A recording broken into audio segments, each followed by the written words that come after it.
¿Qué tal? Nosotros somos estudiantes del Centro Universitario de Ciencias Económicas y Administrativas.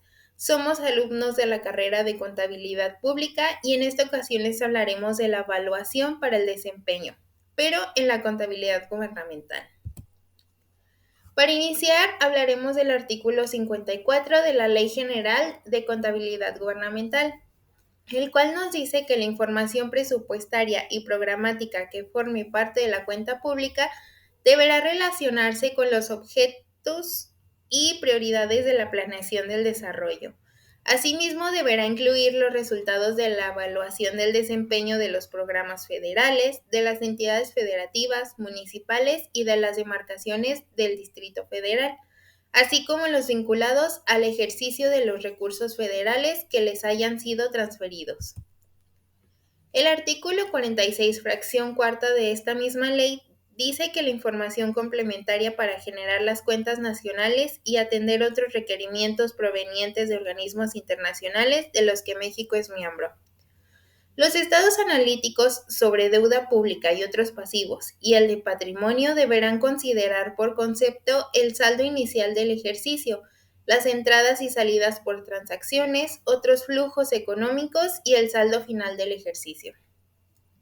En las cuentas públicas se reportarán los esquemas bursátiles y de coberturas financieras de los entes públicos. Hablando del objeto del gasto, en la contabilidad gubernamental el objeto se refiere a la clasificación de los gastos públicos de acuerdo con su naturaleza y propósito. Es una herramienta clave para la planificación, control y evaluación del uso de los recursos públicos. El 31 de diciembre de 2008 se publicó en el Diario Oficial de la Federación la Ley General de Contabilidad Gubernamental, que tiene como objeto establecer los criterios generales que regirán la contabilidad gubernamental y la emisión de información financiera de los entes públicos con el fin de lograr su adecuada armonización, para facilitar a los entes públicos el registro y la fiscalización de los activos, pasivos, ingresos y gastos, y también para contribuir a medida la eficacia económica y eficiencia del gasto e ingreso público. Aquí tenemos un pequeño esquema que nos habla un poquito o nos resume un poquito más el objeto del gasto. Hablando un poquito más de la Ley General de Contabilidad Gubernamental, el artículo 6 nos dice que el Consejo es un órgano de coordinación para la armonización de la contabilidad gubernamental y tiene por objeto la emisión de las normas contables y lineamientos para la generación de información financiera que aplicarán los entes públicos. En el artículo 9 podemos ver que el Consejo tendrá las facultades siguientes. 1. Emitir el marco conceptual, los postulados básicos, el plan de cuentas, los elementos mínimos que deben contener los manuales de contabilidad gubernamental.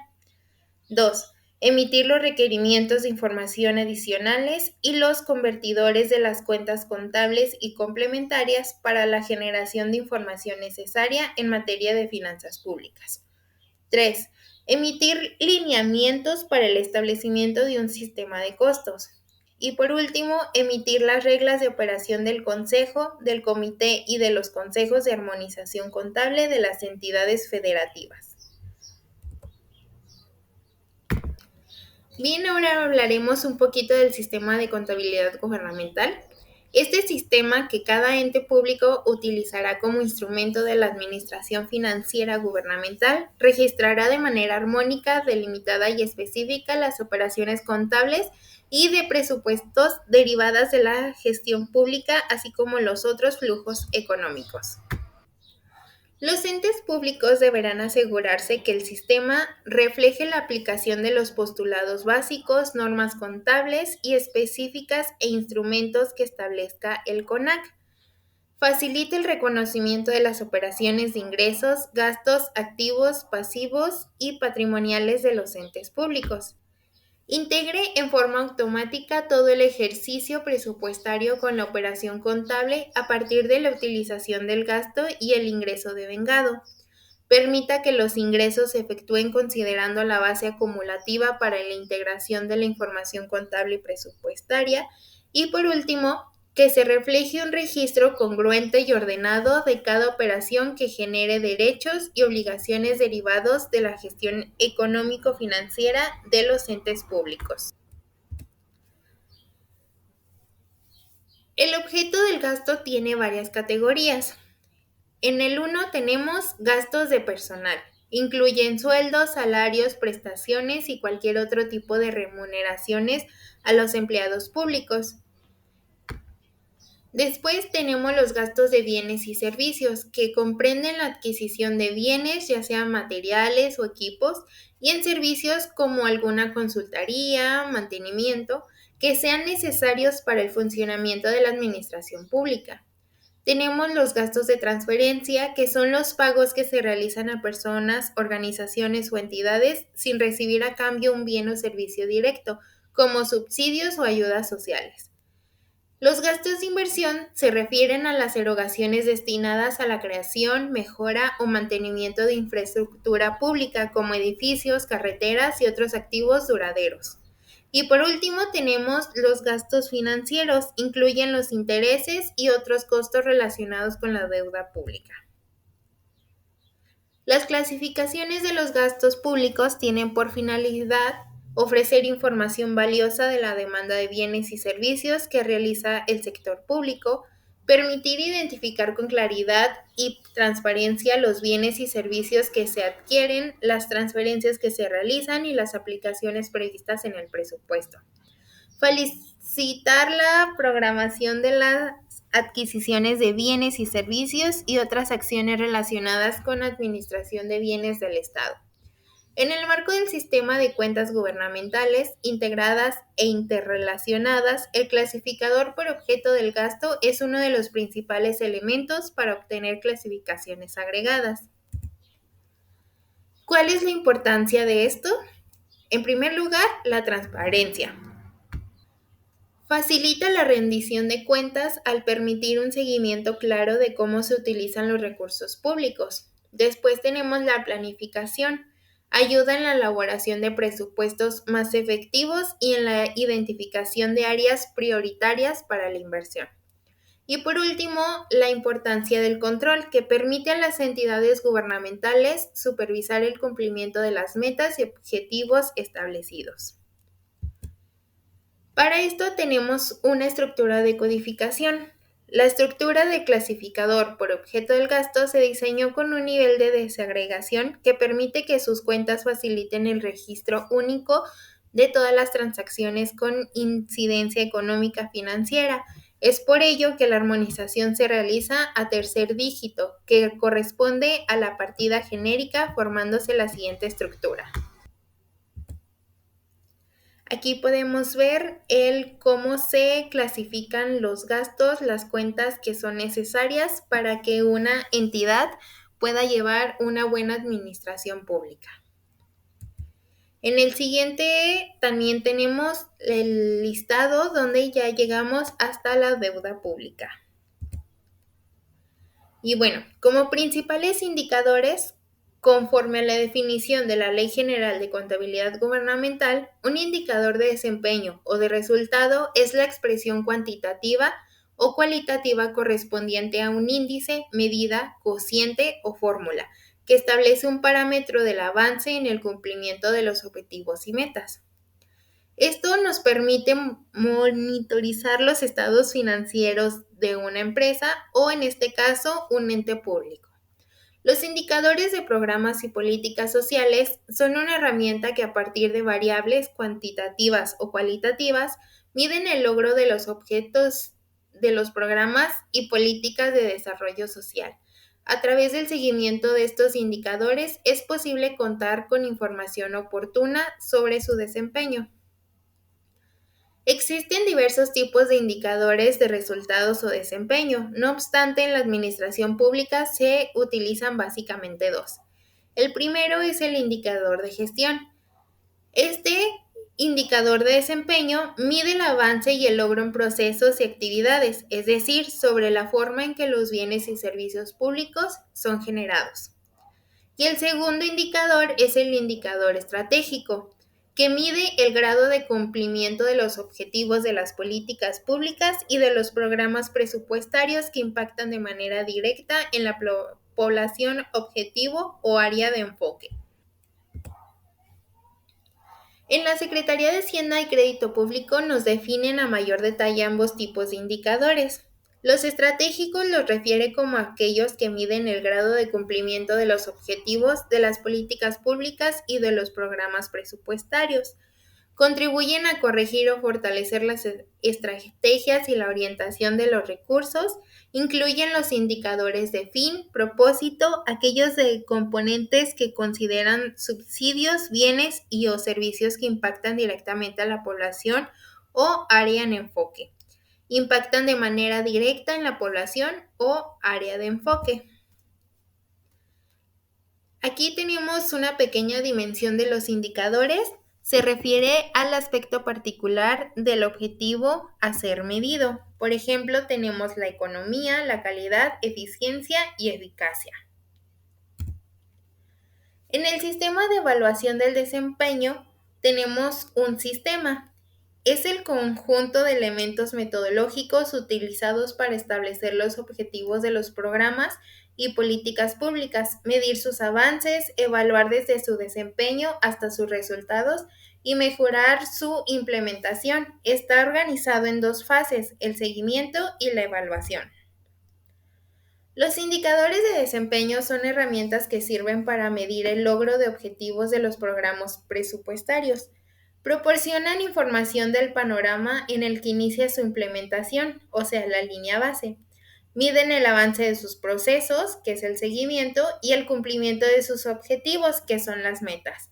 Las instituciones que operan los programas se encargan de monitorear y reparar continuamente el resultado de estos indicadores ante la Secretaría de Hacienda. El sistema de evaluación del desempeño en la contabilidad gubernamental es fundamental para garantizar la transparencia, eficacia y efectividad en la gestión de los recursos públicos. A continuación se presentan los elementos claves que componen este sistema. Como objetivos tenemos la transparencia, responsabilidad, eficacia y efectividad. Algunos de los componentes son la normativa contable, indicadores de desempeño, auditoría interna y externa y la capacitación continua.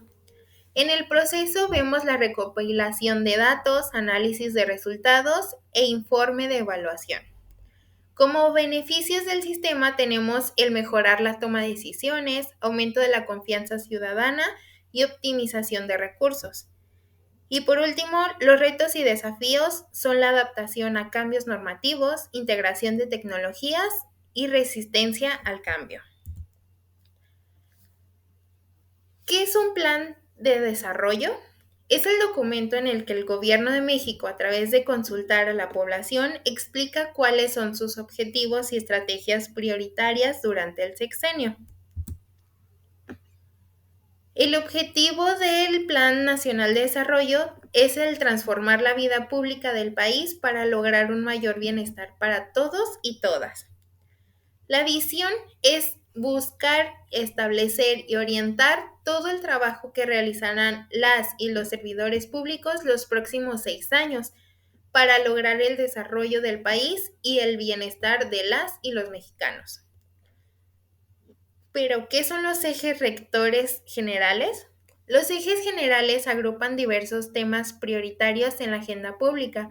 Cada uno contiene objetivos y estrategias específicas para resolver los problemas públicos identificados.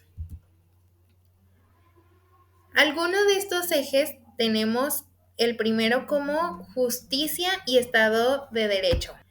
En este se promueve la construcción de paz, el acercamiento del gobierno a la gente y el fortalecimiento de las instituciones del Estado de México. En el eje 2 tenemos el bienestar. Asegura que toda la población que tenga acceso a una vida digna, promoviendo el pleno ejercicio de los derechos sociales.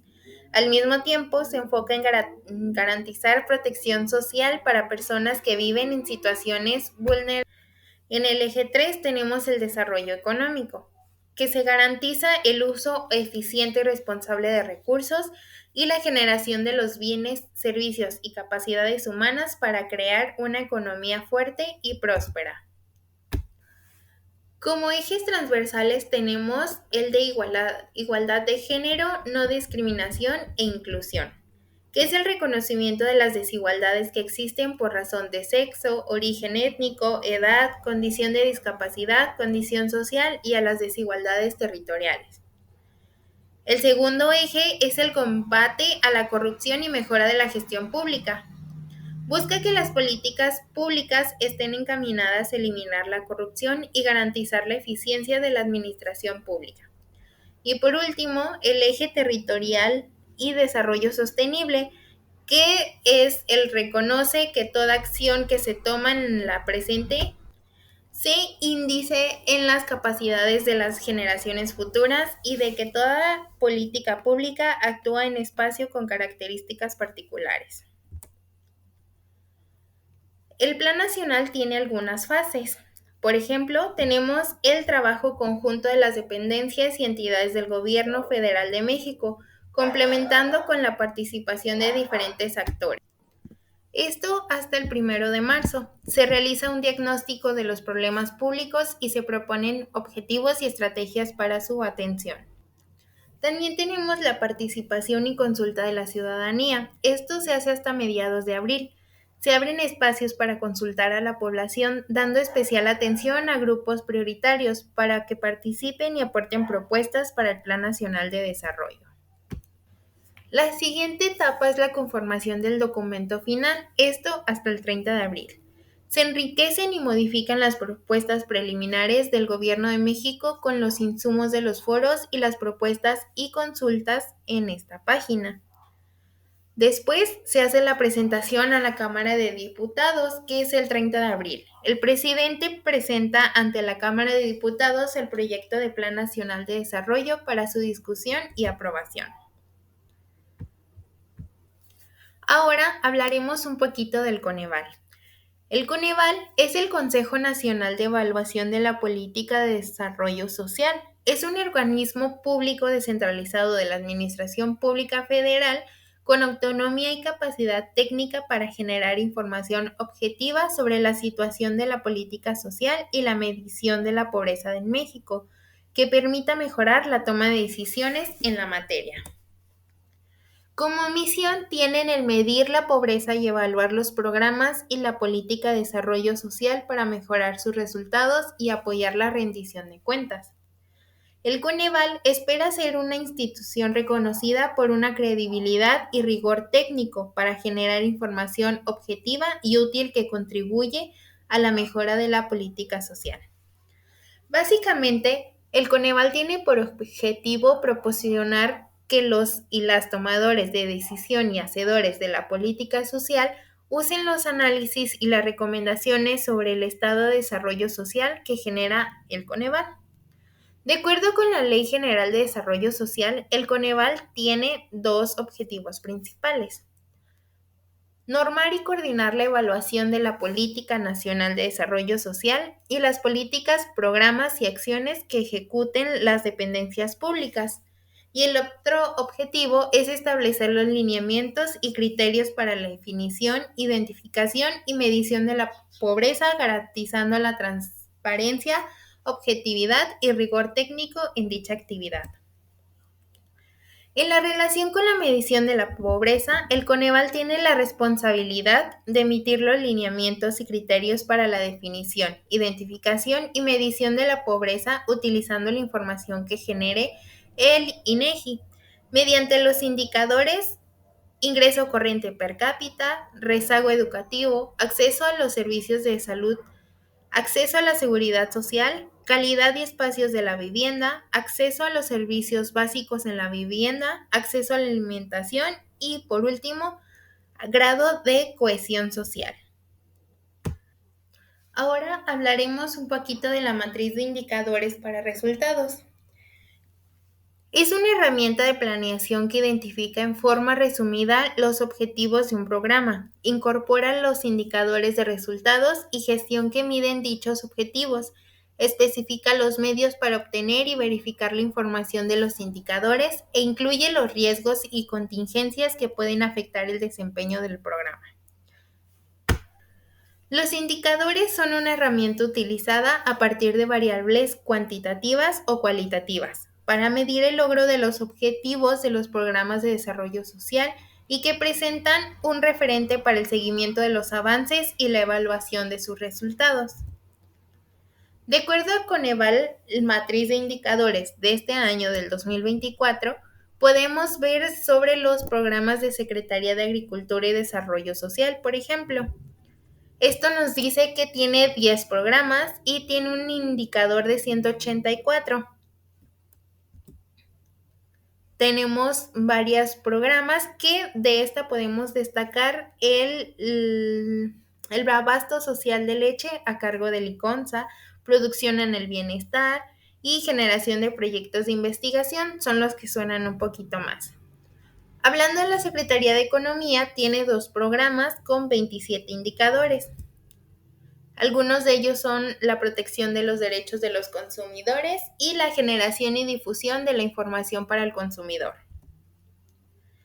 Hablando de educación, hay 31 programas, de los cuales tenemos indicadores 456. Dentro de estos programas resaltan becas de educación básica para el bienestar Benito Juárez, Programa Nacional de Inglés, La Escuela es Nuestra, Jóvenes Escribiendo el Futuro, subsidios para organismos descentralizados estatales, expansión de la educación media superior y superior. También tenemos educación física de excelencia, tenemos atención al deporte, desarrollo cultural. Hablando del sector salud, tenemos 11 programas con indicadores de 144.